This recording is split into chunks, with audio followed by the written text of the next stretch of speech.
Hello, everyone. I am glad that you are here. You should be able to see my screen, I believe. Hello, hello, hello. We'll get started in just a second. While we're waiting for folks to show up, tell me where you're from. Where you signaling in from? What house are you in, or office if you're still working? I see Texas, Dallas, Fort Worth. Wow, look at all those Texans there. South Carolina. Cool. Norway. Wow. Okay. Arizona, Ecuador. Welcome. Buenos dias. Colorado. Awesome. Maryland, Connecticut, Oklahoma. Cool. Hey, John from Orlando. All right. Wow. Vancouver Island, still at work. Oh, good. Way to go. Nice. Dominican Republic. Always want to go there. I'll go there after this thing settles down a little bit. Dubai, huh? Nice to have you here, Nazir.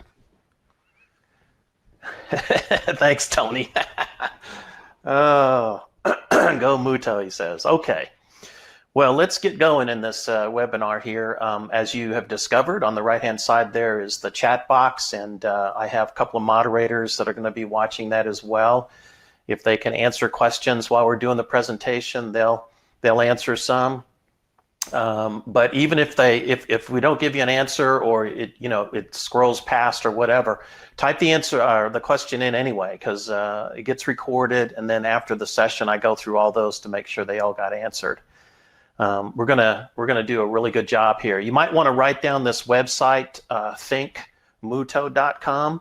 After you're done here, if you're still looking for some things to do, that's a great site that MUTOH started to do some additional training and education. And we have tons of things on there, white papers and downloads and all kinds of really cool things. It's not just, yes, I mean, it's this MUTOH equipment and all that kind of stuff we talk about, but some of the things we talk about can be applied to anything. And I noticed some of you were coming in with all kinds of different kinds of software. You have Rasterlink and Onyx, Wasatch, a couple others like that. That's cool. All this is going to apply to you as well. And for you Flexi users, you'll really appreciate this. I'm going to try to make it as more generic as if I can, to try to make things work really right. One quick thing I want to do with you here, I'm going to add a little poll in here for you to answer a question. All right. So let's see how we do here. On the right-hand side, you should see it. Are you feel comfortable with color management? And let's take a look and see what our audience is like. Man, thank you for answering. Look at that. No wonder you're here. Cool. So almost 82% are saying a little or not really, and that's good. I'm glad you're here for us. We'd like to help you a little bit with this. Cool. That's awesome. So let's talk about it then. Let's go through a couple of things. What we're going to talk about is how to understand and use saw proofing. And again, I say in FlexiSIGN and print, that'll be our main focus, but you can do this with Corel or Adobe or with other products as well. What it's really about is how do you stay in control of your printing, okay? So you got, most of you folks had FlexiSIGN and print because it came with your machine, or you just been using it in the sign shop and so forth. It's got some really good saw proofing in it, and we'll learn how to use that. I'm going to touch on Photoshop just as an example, but these other programs, Illustrator, Corel Draw, SignLab, all those guys, they all have similar type of features. So you'll be able to use it no matter what software you're using for design, okay? And let me explain what saw proofing is about, first of all. Take a look at these three images here. These are exactly the same image. Literally, the bitmap, I just made 3 copies of it. It's exactly the same image. But if you look at that green tablecloth that it's on, you could see 3 different grains. And then you look at the one on the right side there, and it's just like really bright red labels, and the one on the first one is kind of darker label. What is going on here? If it's exactly the same image, how could it possibly print 3 different ways? And that has to do with your color management settings and how you're setting things up. So that's why we're going to go through this with you because it's a very, very important topic to learn about. A couple of things we'll touch on here to help you, okay? Some things that you can do, especially if you're working out of your house or you're somewhere else off-site now. Now's a really good time to learn this, okay? Number one, your monitor setup. Obviously, the lighting in your shop, you have those shop lights that are real greenish looking and blue. That's going to affect things, but it is what it is. I'm not really going to go over how to set this up in like a lab, where you have all control of everything, because we basically don't have much control in a lot of our places. Our light changes a little bit, but we will talk about the value of a monitor profile, and I'll show you how to get one if you don't have a device to make one, and that'll help us with our saw proofing. So we're going to make our monitor more honest when it shows us our images. The second thing we're going to do is we're going to check our printer. Okay, we're going to talk about the importance of making sure that it's working correctly. And I'm going to have a download for you here near the end of the webinar that you can use as a test print to help test what you see on your monitor with what you're printing. And that's going to give you a good way to kind of set all this up and tweak it so you can understand it a little bit better. Okay, so our monitor, like I said, one of the things that affects the monitor is the light. And at a real true shop, like at MUTOH, we actually have a light box. When we print and make profiles and stuff, we're using a light box because we want to make it as accurate as possible. But when we're in our shops, we either have the overhead lighting or we've got the light bulbs that are there and so forth. Those actually cast orange or green or blue onto everything we do. So here's what I normally recommend is, like, if you're working in a shop like that, just pick a spot in your shop that you're going to use for your monitor. Make sure that everything is controlled as possible there, and then also pick a spot where you're going to use to look at your prints. And obviously, if you're printing something for outdoors, where's the best place to look for that? It's outdoors, so you could take it out and look at it. But if you can't do that, or if you just want to try to make things consistent, pick a place to do these things. That's very, very, very important. I want to add something else to my presentation here real quick, okay? I'm going to go down here, and I'm actually going to let you download something right now, okay? So you guys can download that while I'm talking. And basically, this is the presentation that I'm doing right now. So you want to take this, and after we're done here, you can open it up, and it's got live links in it and so forth, and you'll be able to use that to get some of the things that we're talking about here, okay? So just get that for yourselves. As far as the monitor, you can make monitor profiles. That's the best way to do things. It's very easy to do. The software is easy to use. They all come with software. There's lots of different kinds of profiling devices for your monitor. You can use an i1, very popular. A Spider is very popular. There's a few of them, and the prices range anywhere from like $30 to a couple of $100. Okay, it's worth it. Every dollar is worth it, I promise you, and it's really worth having. I've done this on my monitor, and I'll use it in just a minute. But if you don't want to do this, or if you can't budget it into your budget to do this, I'm going to show you a way that you can get some monitor profiles. Okay. The next thing we're going to need to do before we do all this color management stuff is we got to make sure our printer is working properly. So it is imperative that when you're doing this thing where you're going to be comparing monitor to print, you got to have that nozzle check done. You got to be doing the profiling on your, not the profiling, excuse me, the maintenance on your machine. Don't let it go too long. I know we got busy, but hey, now's a great time. Get that thing working just right. Do all the maintenance that you need to do on it. That's very, very important for this to work correctly. So when we get this, what we're really going to do here is we're going to say, okay, how do we set up that monitor profile so we can believe what we're seeing on our monitor? How do we get and control the quality of our profiles for our media? And how do we make sure that our printer is going to print what we see on that monitor? And all of that, and if you got really technical, which we're not going to get, it would involve these profiles over here. And it really involves capturing on your monitor only the colors that your printer is going to print. And it's fully capable of doing that. All of you have monitors.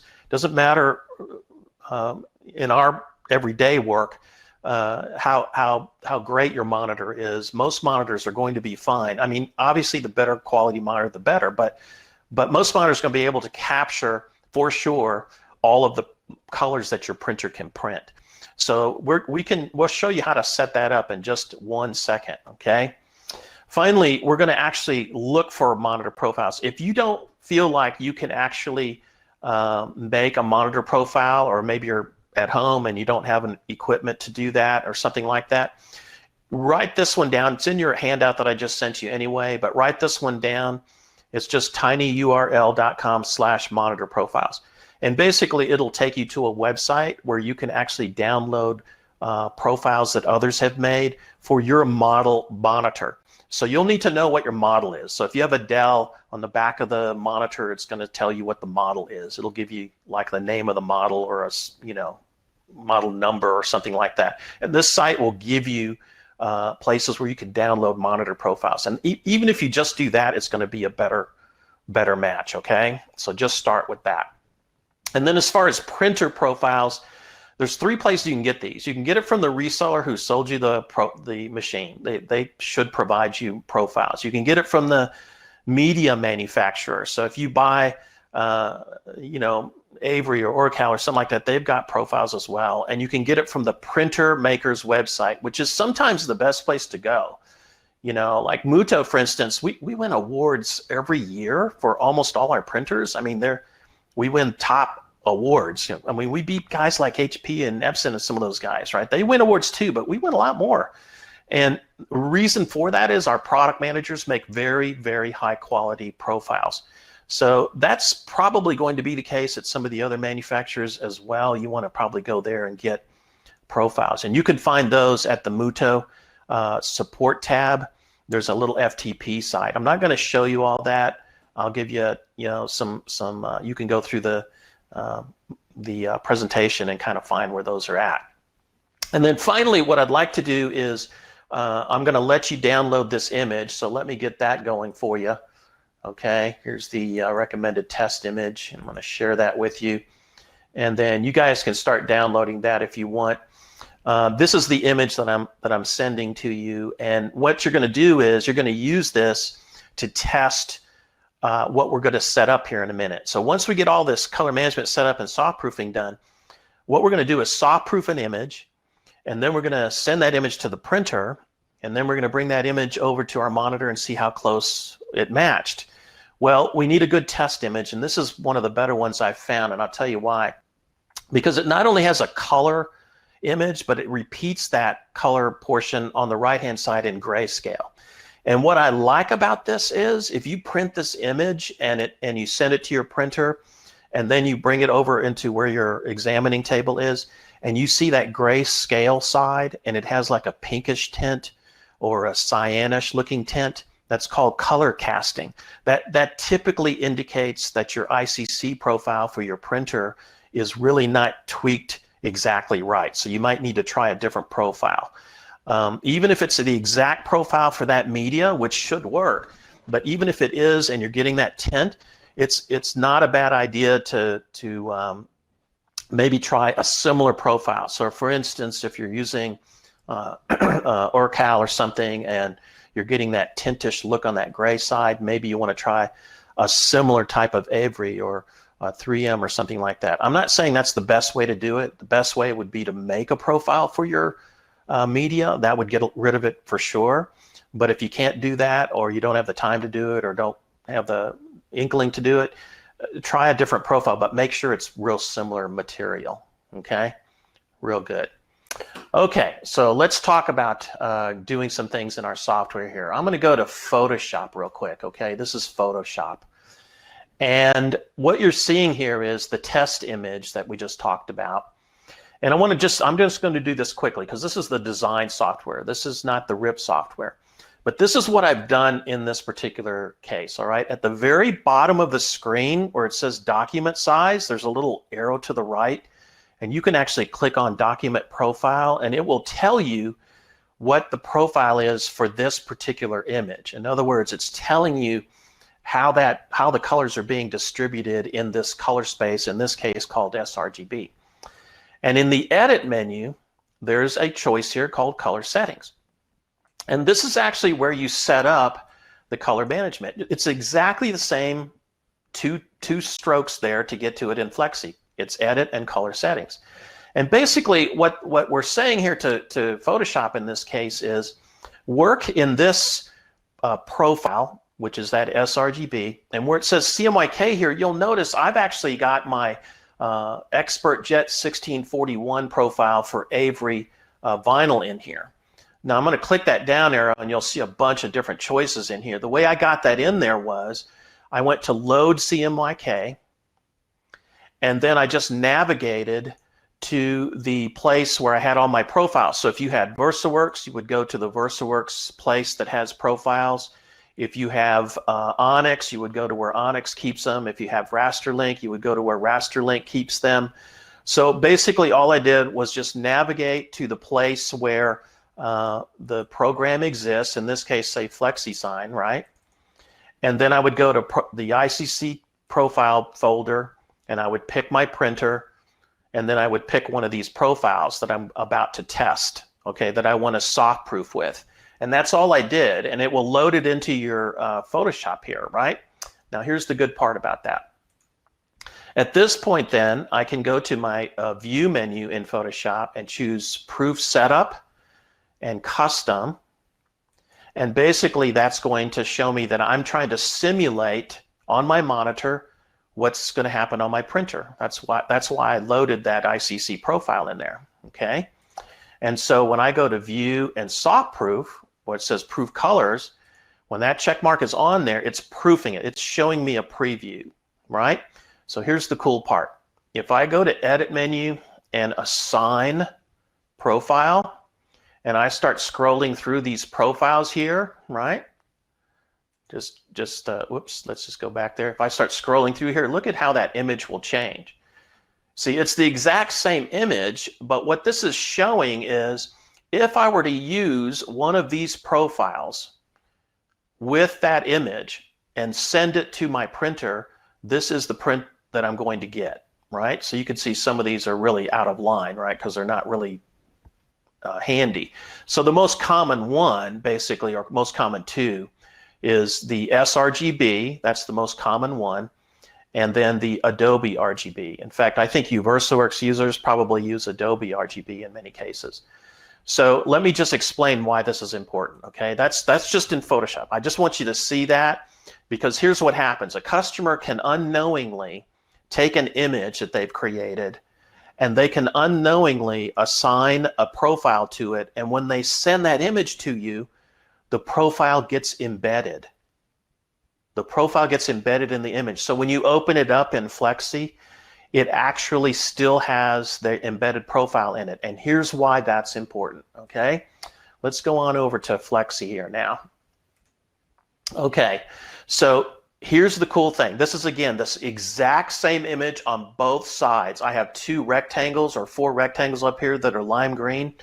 All I'm going to do is turn on soft proof. In Flexi, you can do that by going to the View menu and choosing soft proof, or you can just use this icon up here at the top that's soft proof. When I click on that, it's going to show me in preview what the printer is going to do. And watch what happens. You see the boxes changed colors differently. So did the image. But it's exactly the same. If you don't soft proof it in RGB, everything looks the same. But when you soft proof it, it's telling you what the printer is going to see. Well, how did that happen? How did it happen that this one on the right got really bright red and a different color green and the boxes turned dark and so forth? That's because of our color management settings that we set up in Flexi, okay? So here's how you do that. Just like you did in Photoshop, you're going to go to Edit and Color Settings. And I'm going to talk about this, okay? And by the way, this webinar is getting recorded, and you should receive a link after we're finished here. It should send you an email when the recording is available, and you'll be able to watch this over and over again. So that's one of the benefits that we're giving you here at MUTOH. Okay, so here's what's happening. I'm telling Flexi, show me this preview of what I'm going to print on my print using this monitor profile. Now you notice sRGB is the monitor profile. Well, that's really not a monitor profile. That's just what they call a color space. If I download a profile from my monitor, or if I make one for my monitor, which I have, this is a Dell monitor I'm using, I would want to click my monitor profile there. Now I'm going to that's all I'm going to change, and I'm going to click OK, and you'll see a subtle change in the colors in here, just barely change, because the sRGB is a pretty good estimation of a monitor profile. But now that I'm using my Dell monitor profile in color settings, when I go here to color settings, now that I'm using my Dell, it's actually more accurate. So I would want, if I'm a Flexi user, I would want to use my monitor profile for my display for my monitor. Okay. Second thing I did, this is a profile that I'm using for my ExpertJet 1641 and my Avery Media. So if you've got a Roland or an HP or a Mimaki or something like that, of course you should have gotten a MUTOH, but no, I'm just kidding. What you want to do is make sure the printer name is here and the profile that you're going to use for printing is here. Okay. And here's one other thing. Very, very important is the next tab called Input Profile. So let's click that. In my Input Profile here, I'm telling Flexi, when you print these, okay, when you print both of these images, use the sRGB color space to do so. And notice down here at the bottom, there's a check mark that says Use Embedded ICC Profile. Okay, that check mark is on. Now I'm going to click OK, and I want to show you why that's important to understand. If I click my bitmap on the left-hand side over here, the left-hand side bottle, and I'd go to Design Central in the last tab, it says there is no embedded profile, so use the color settings default. In other words, use the sRGB profile for printing this. So that's what you're seeing here. But look what happens when I click on the right-hand side bitmap. The right-hand side bitmap, somebody saved it with an embedded profile, which was called ProPhoto RGB, which is a very big profile, gives you a lot of saturation and colors. So as a result of that, what Flexi is doing is it's saying, okay, I'm going to show you the SAW proof, and I'm going to show you that SAW proof using the embedded profiles. So the one on the left didn't have one, use sRGB. The one on the right did have one, so respect that and show me what it's going to do if it prints with that embedded one.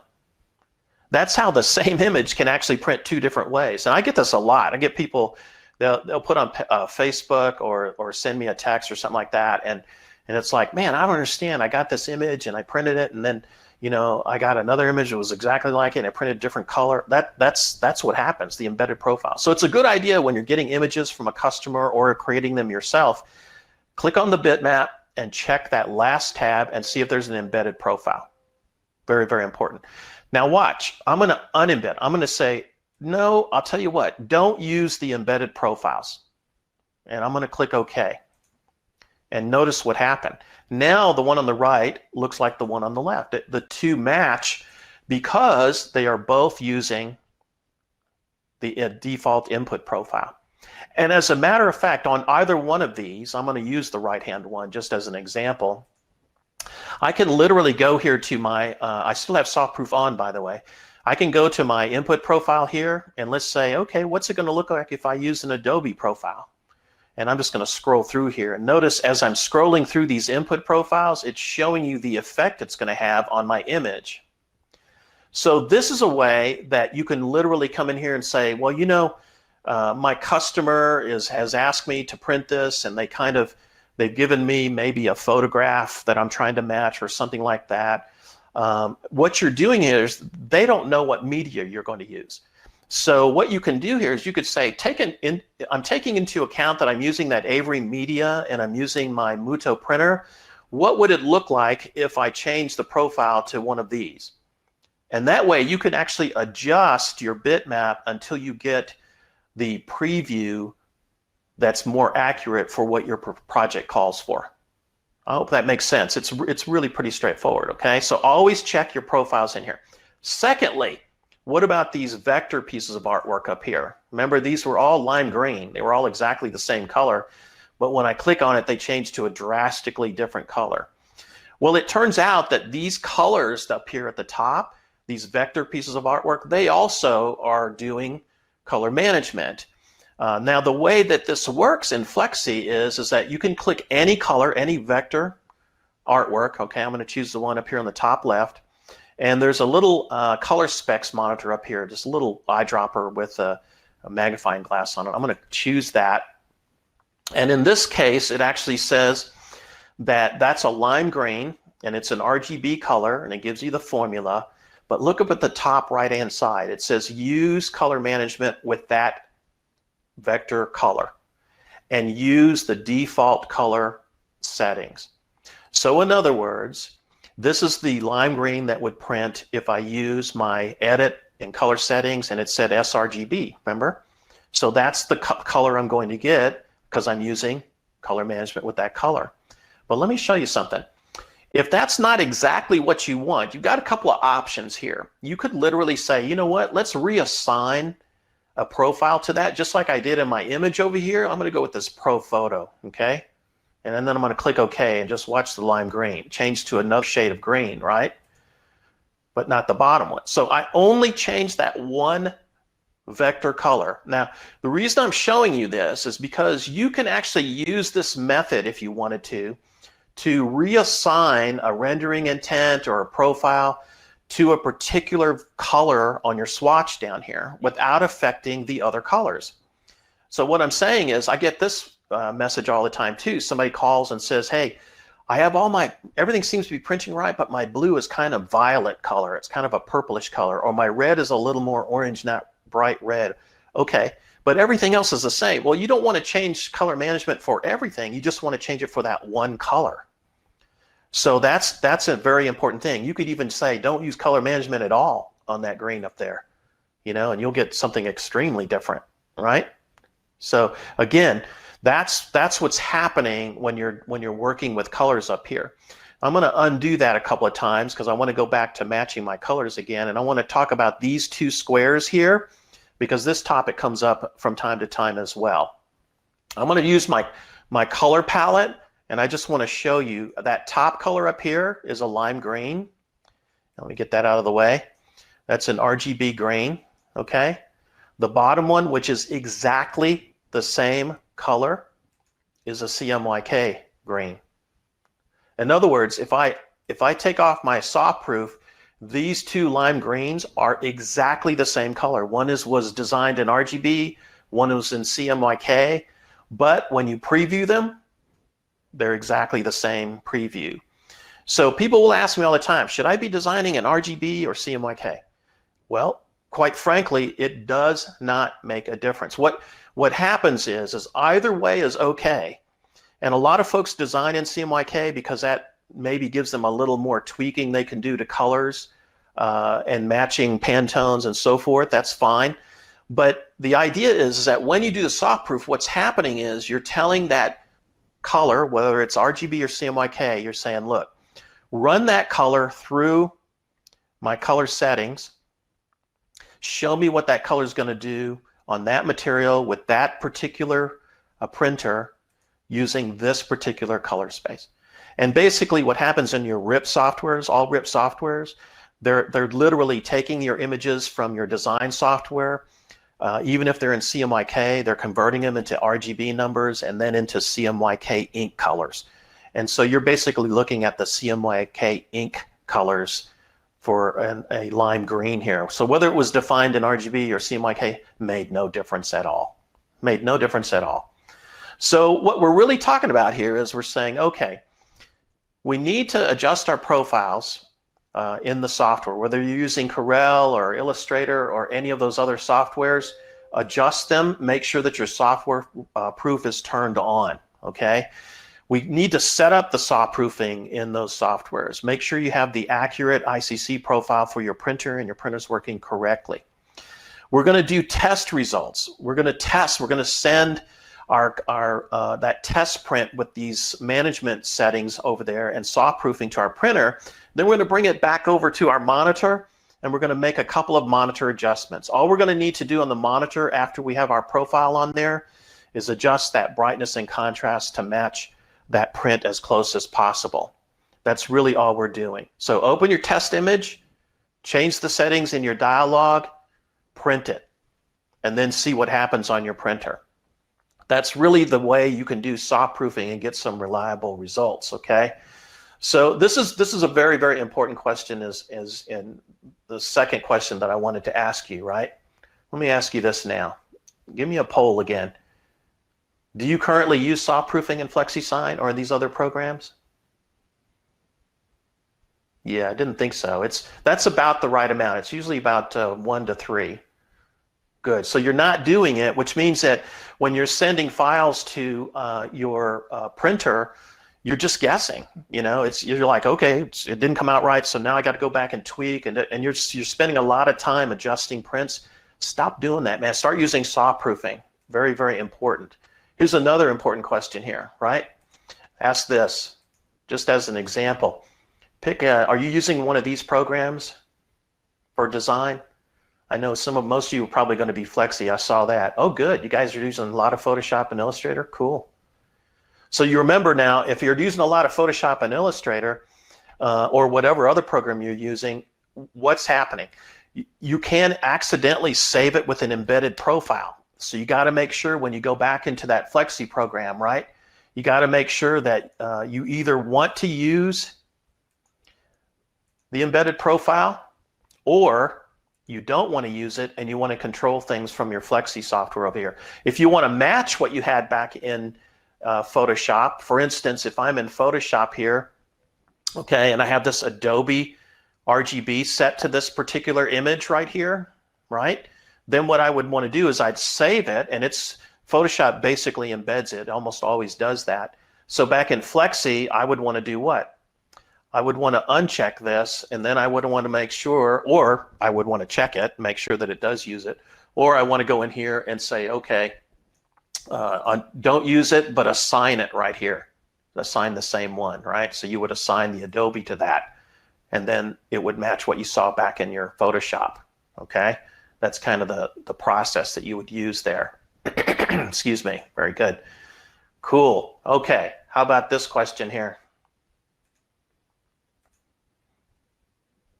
Did the webinar make sense to some of you guys? I hope so. It's like I said, I realize some of you are going to need some more help, and I'm going to give you an opportunity here in a minute to get that. But even if it didn't make sense to you, a couple of you are saying it didn't make too much sense, it's okay. What I would recommend, when you get the link, go back in and watch it again, and maybe open up Photoshop or Flexi or whatever program you're using and try a few of those things. You know, kind of take a look. You'll catch on to it. When all this virus stuff is gone and we're back to some live seminars, you can sign up for some seminars too, and those will be very helpful to you. Cool. Okay, so I got one more thing to do here. Okay, this is called a featured action. So what I'm doing here is I'm going to give you the opportunity to actually see and get a hold of me if you want. Okay, hopefully it's showing up. I don't know, it's the first time I've tried this, but it should allow you to actually type in your name and send me an email if you want. I don't know if that's happening or not. So let's see. I don't think it is. Let me go back to my chat box. Did you guys see that? Or you can send me an email or whatever? No? Okay, so I'm going to give you an email here, man. I'm gonna get blasted. Here goes. All right, I'll tell you what, I'll do it on the screen here in Flexi and make it a little easier to see. Okay, let me get rid of some of this stuff. Cool. So here's what I want you to do. You can see that nice big old name right there, mrugen@mutoh.com, okay? So what I want you to do is, if you need a little bit more help, if you would like someone from our product managers, for instance, to kind of maybe give you a buzz or to send, get a little extra help, send an email to me, explain what the problem is, that maybe you've got some issues with color management, or maybe it's not matching reds, or whatever the issue might be. We're open to this. We've got time on our hands. So I'll get somebody to get a hold of you, and it may be one of our resellers. In all likelihood, it could be one of our technicians. But in any case, somebody will get a hold of you and help you through some of the issues and better understand this. Now, I'm going to be doing these particular webinars once a week for end users, okay? So I want you to pay close attention to your email. We'll be sending out emails to you pretty often here during this downtime, because I want to give as much education as possible for you. That's what MUTOH's intention is to do. So we want to give you as much opportunity to learn more. We're going to do some webinars pretty soon here on topics like UV printing. I don't know if any of you are involved in that, but there's a lot of UV printers out there. You know, how do you set up the layering? We'll do some stuff on Flexi's layering capabilities. We'll do stuff on importing, exporting, a lot of different topics. So if you've got a topic you would like to learn about, I'm going to give you an opportunity right now in the chat box. Just type that in, and let's see if we have the ability to tell me what we want to learn about. I'll leave the chat box open. I know most of you make it easier to match from MUTOH to Roland. Absolutely, we can do something on that. Yes, we'll have the recording, Jeremy. The recording is done, and you should get an email link that would automatically come to you, and it'll actually show you where you can watch the whole thing over again. Rendering intent, definitely we'll do one on that. Russ, you're funny. Good, okay. Good deal. Guys, I want to thank you for this session. I went a little bit over time, but I hope you enjoyed it. Please continue to learn and be safe out there. MUTOH, just so you know, we're still open for business. We've obviously reduced our office staff, but we're definitely open for business. If you need anything, just let your reseller know and they'll get it to you. You want to profile both printers? Yes, that's true, Ashley. Good comment. Thank you, Mario, for the comment there. Cool. Thank you, William. Thanks, Jeff and Dan. Appreciate it. Hope you guys learned a lot. We'll talk to you next time, guys. And please be careful out there, as I said, and take care of yourselves. Okay. I'm going to leave it up just for a little while so you can type in some extras, but we're done with the webinar. Thanks for joining us today.